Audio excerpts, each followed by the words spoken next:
राज ठाकरे यांना बाळासाहेब ठाकरे व्हायचं होतं का, हा प्रश्न सुद्धा अनेकदा विचारला जातो. कारण त्यांची शैली असेल, भाषण असेल, त्यांचा व्यंगात्मक दृष्टिकोन असेल आणि जनतेशी संवाद साधण्याची पद्धत, यामध्ये बाळासाहेब ठाकरे यांची छबी कायम दिसत आलेली आहे. पण बाळासाहेब ठाकरे यांनी 4 दशकाहून अधिक काळ संघटना उभी करण्यामध्ये घालवली, हजारो कार्यकर्ते तयार केले आणि मुंबई महानगरपालिकेपासून राज्याच्या सत्तेपर्यंत त्यांनी प्रभाव निर्माण केला. त्या तुलनेत मनसेला तितकी व्यापक किंवा संघटनात्मक ताकद निर्माण करता आलेली नाहीये. मग पुढचा प्रश्न असा आहे की महाराष्ट्र अजूनही मनसेकडे एक पर्याय म्हणून पाहतोय का? तर उत्तर असेल होय. कारण आजही महाराष्ट्रात असा एक मोठा वर्ग आहे ज्याला भाजप, काँग्रेस, राष्ट्रवादी किंवा शिवसेना यांच्या पलीकडे पर्याय हवा आहे. आणि आजही राज ठाकरे यांची सभा झाली की लोक ऐकायला जातात.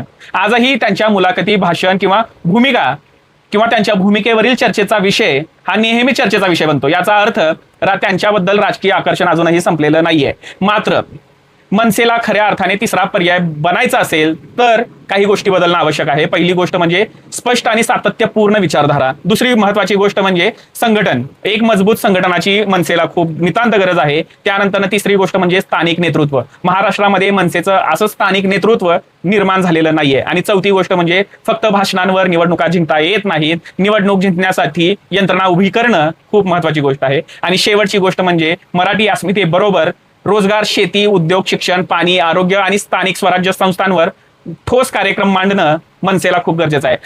आज राजसाहेब ठाकरे यांच्या वाढदिवसानिमित्त आपण त्यांचा राजकीय प्रवास आणि मनसे काय आहे हे समजून घेण्याचा थोडासा प्रयत्न केलेला आहे. ते महाराष्ट्राच्या राजकारणातील अत्यंत प्रभावी वक्त्यांपैकी एक आहेत.